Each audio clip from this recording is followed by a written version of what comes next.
আমার এই পিজা আজ পর্যন্ত যাকেই খাইয়েছি না কেন সেই আমার প্রশংসায় পঞ্চমুখ।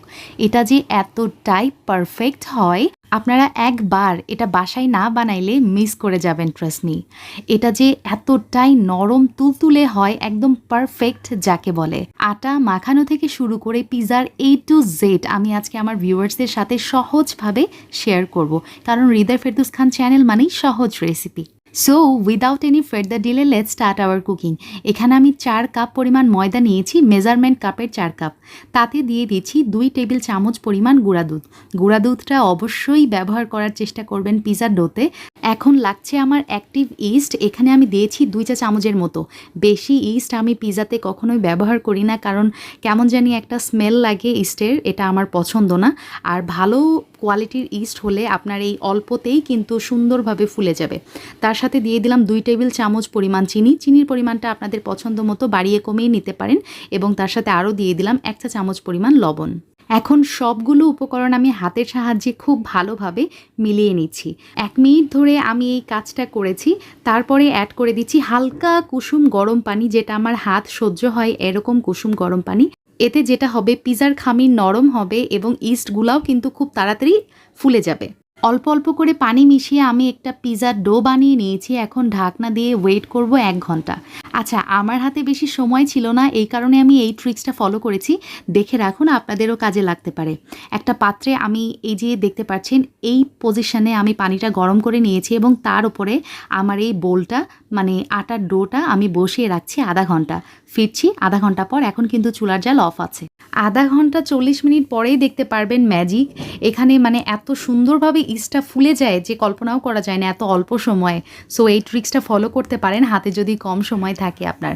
এখন আমি হাতের সাহায্যে খুব ভালোভাবে আটাটাকে মথে নিব। প্রায় 2 থেকে 3 মিনিটের মতো এই কাজটা করে নিতে হবে। আটাটাকে মথে নেওয়া কিন্তু খুবই ইম্পর্ট্যান্ট। আপনারা একটা ফ্ল্যাট সারফেসেও কিন্তু এই কাজটা করে নিতে পারেন, আমি বলেই করে নিয়েছি।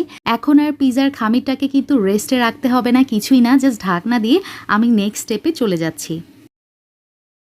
একটা স্টিলের প্লেট নিয়েছি আমি এখানে, এবং তাতে দিয়ে দিলাম সামান্য পরিমাণ অয়েল। প্লেটের চারিপাশে এই তেলটা খুব ভালোভাবে ব্রাশ করে নিচ্ছি। আপনাদের বাসায় পিজার ট্রে না থাকলে কিন্তু এরকম প্লেটও ইউজ করতে পারেন, অথবা সিলভারের প্লেটও কিন্তু চাইলে আপনি ব্যবহার করতে পারেন। বেলাবেলির ঝামেলা নেই, কিছু না, আমি হাত দিয়েই কিন্তু এভাবে স্প্রেড করে দিচ্ছি আমার পিজার রুটিটা। আর তারপরে এখানে দেখতে পাচ্ছেন একটা কাঁটা চামচ দিয়ে ছিদ্র ছিদ্র করে দিলাম। তারপরে আমি এখানে ব্যবহার করছি টমেটো সস। এখানে এটা আমার বাসায় বানানো টমেটো সস, হোমমেড।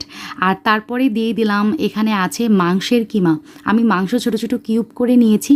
লবণ, গোলমরিচ, সয়া সস, আদা রসুন বাটা দিয়ে সিদ্ধ করে নিয়েছিলাম। টমেটো সস ইউজ করেছি 1/4 কাপ। তার সাথে দিয়ে দিচ্ছি টমেটো, পেঁয়াজ কুচি, এবং তার সাথে দিয়ে দিচ্ছি ক্যাপসিকাম। আপনাদের হাতের কাছে যেই ভেজিটেবলটা অ্যাভেলেবেল আছে আপনারা এখানে চাইলে সেটাই ইউজ করতে পারেন। আচ্ছা, সবগুলো চারিপাশে খুব সুন্দরভাবে স্প্রেড আউট করে দিলাম। এখন আমার লাগছে মজরেলা চিজ। এই চিজটা আপনারা যে কোনো মুদির দোকানে পেয়ে যাবেন, অথবা গ্লোসারি শপ লাইক স্বপ্ন, আগোড়া, মিনা বাজার এগুলোতেও কিন্তু অ্যাভেলেবেল আছে। আমার পছন্দ মতো মজরেলা চিজ আমি এখানে শ্রেডেড করে দিয়ে দিলাম। তারপরেই আমি অ্যাড করছি এখানে অরিগানো কিন্তু অবশ্যই ইউজ করবেন। আর বাসায় একটু ব্ল্যাক অলিভ ছিল, সেটাই ওপর দিয়ে দিয়েছি। আমার পিজার খামির দিয়ে দেখতে পাচ্ছেন 3টা বড় সাইজের পিজা হয়ে গেছে। এখন ওভেনে 200 ডিগ্রি সেলসিয়াস টেম্পারেচারে আমার পিজাটা বেক করব 20 মিনিটের জন্য। 15 মিনিট থেকে চেক করবেন, যদি কাঙ্ক্ষিত কালারটা চলে আসে তাহলে ওভেন থেকে বের করে ফেলবেন। আর এটা কিন্তু চুলাতেও করতে পারেন। ফ্রাই প্যান, ননস্টিকের ফ্রাই প্যানে এই পিজাটা সাজিয়ে নিয়ে ওপর দিয়ে ঢাকনা দিবেন এবং ছিদ্রটা বন্ধ করে দিবেন টিস্যু পেপার দিয়ে। তারপর মিডিয়াম টু লো আছে 30 থেকে 40 মিনিট জাল করলেই আপনার পিজাটা একদম রেডি। খেতে অসম্ভব মজা হয়েছিল। You should try atleast once. এমন সহজ রেসিপি পেতে please follow my FB page and subscribe my YouTube channel. ইনশাল্লাহ আবার দেখা হবে। আল্লাহ হাফেজ, আসসালামু আলাইকুম।